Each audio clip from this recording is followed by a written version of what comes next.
जो बादशाह था वो फूलों की सेज पे सोया करता था।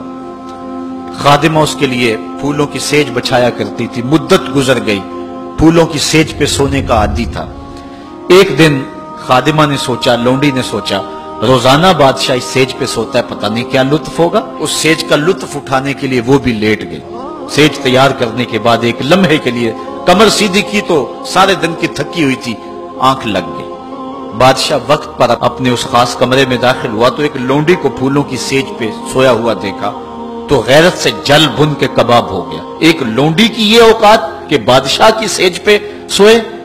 उसने जल्लाद को बुलाया, कहा इसको उल्टा लटकाओ और इतना मारो कि इसकी जान निकल जाए, ताकि बाकी खुद्दाम को पता चल जाए कि बादशाहों की सेजें, उनके बिस्तर, उनके घर कितने मुकद्दस हुआ करते हैं। लौंडी को उल्टा लटका दिया गया और जल्लाद जरब पे जरब लगा रहा है, कोड़े पे कोड़ा मार रहा है। वो चीखती है, रोती है, बचा लो मुझे, मेरी जान निकल रही है। रोते रोते क्या ख्याल आया कि उसने हंसना शुरू कर दिया। बादशाह ने जल्लाद को कहा, रुक जा, इस लौंडी से पूछ रोई क्यों है, इसे ये भी पूछ हंसती क्यों है। जल्लाद ने कहा, लौंडी बता रोती क्यों है। उसने कहा, तुझे नहीं पता जब कोड़ा लगता है तो जान निकलने को आती, नज़ा का आलम तारी हो जाता है। कहा, ये तो समझ है, लेकिन हंसती क्यों है।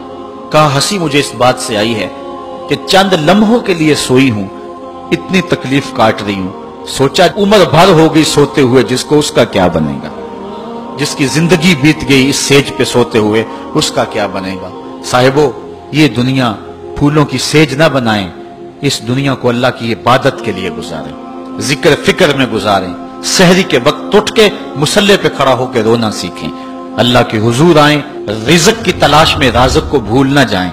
तुम समझते हो दुकान बंद करके चले गए तो शायद मेरी आज की सेल कम होगी।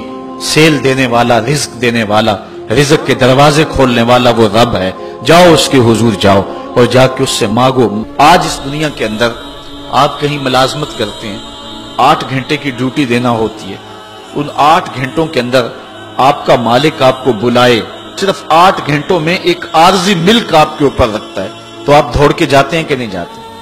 आपके मेहमान भी आपके पास बैठे हों और आप चाय भी उनको पिला रहे हैं, लेकिन बास बुला ले आपको और वो घंटी दे तो आप बेल पे सबको छोड़ के भागते हैं कि नहीं भागते। मेहमानों से भी माजरत करते हैं, मुझे बास ने बुलाया, आप दौड़ते जा रहे हैं। यार, एक दुनिया का बास बुलाए तो मेहमानों को छोड़ के, चाय को छोड़ के, मुरगन गजाओं को छोड़ के, सबको छोड़ के भाग जाते हैं। और रब का नुमाइंदा पुकारे, हय्या अला सलाह और हय्या अल फलाह, जो बंदा उसके हुजूर न जाए, कितना बड़ा बदनसीब है, कितनी बदनसीबियां उसका मुकद्दर हैं कि जो उसके हुजूर। लेकिन ये अल्लाह ताला जल्ला शानहू की रहमत की अमूमियत है।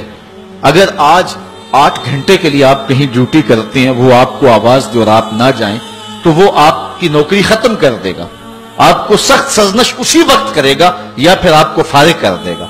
लेकिन अल्लाह ताला जल्ला शानहू उसकी नाफरमानी पे नाफरमानी करते रहे, कभी उसने रिज़्क के दरवाजे बंद नहीं किए, बल्कि जो नहीं मानते उनको और ज्यादा दे रहा है, क्योंकि उनका हिस्सा सिर्फ दुनिया पे ही है ना, आखिरत में तो हिस्सा ही कोई नहीं है। बल्कि फरमाया, अगर मुसलमानों की दिल जोई का लिहाज ना हो तो मैं काफिरों के घरों की सीढ़ियां भी सोने और चांदी की बना दूं। चूंकि इन्होंने दुनिया को देखा है, आखिरत अभी देखी नहीं है, वरना जो इनके लिए आखिरत में रखा गया है, दुनिया की कोई शय इनके नजदीक हैसियत ही ना रखे। बल्कि हदीस में आता है, साहिब मिशकात ने इसको लिखा कि दुनिया के ऊपर जिसको सबसे ज्यादा तकलीफें पहुंची होंगी वो जन्नत में ले जाया जाएगा और एक मर्तबा जन्नत में जो है वो दाखिल करके निकाल दिया जाएगा और कहा जाएगा कि बता, दुनिया के ऊपर तुझे बड़ी तकलीफें पहुंची। वो कहेगा, या अल्लाह, मुझे तो कोई तकलीफ पहुंची ही नहीं है, जन्नत की सिर्फ आबो हवा सारे दुख खत्म कर देगी। और जिसने तख्त व ताज पे बैठ के भी जिंदगी सारी गुजारी हो, हदीस में आता है, उसको जहन्नम में एक डुबकी लगाई जाएगी और फिर उसको कहा जाएगा, बता तू दुनिया के ऊपर कोई राहत पाई है। वो कहेगा, मालिक, दुनिया के ऊपर मैंने कोई सुख देखा ही नहीं है। एक होता जहन्नम के अंदर दिया जाएगा, दुनिया के सारे सुख ही भूल जाएगा कि मैं वहां बादशाह हुआ करता था, मैं वहां हुक्मरान हुआ करता था, पूरी दुनिया को मैंने जो है वो रेवड़ की तरह हाँका था और इंसानियत का कत्ल किया था, मेरी रौनक और मेरा तकब्बर दुनिया को जगा देता था।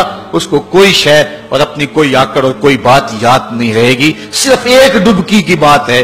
और जिसने दुख पे दुख काटे, गुर्बत, तन्हाई, दुख, अजियत, मसाइब, आलाम, मुश्किलात, لیکن ایک بار جنت سے گزار کر کے جنت کی صرف آب و ہوا ہی سنگھائی جائے گی، اس کو کہا جائے گا بتا دنیا کے اوپر تجھے کوئی دکھ پہنچا؟ وہ کہے گا میرے رب دنیا پہ مجھے کوئی دکھ نہیں پہنچا۔ اب بتائیے کہ اللہ کے حضور ہم حاضر ہوں یا کہ دنیا کوئی منشا و مقصود بنا لیں؟ ہماری زندگی کی ڈگر کیا ہونی چاہیے؟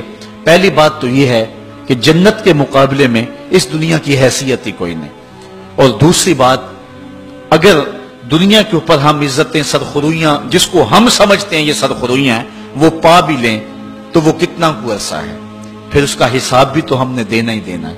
اس لیے ہم دیکھ لیں جتنا برداشت کرتے ہیں اس کے مطابق جو ہے وہ ہم چلیں۔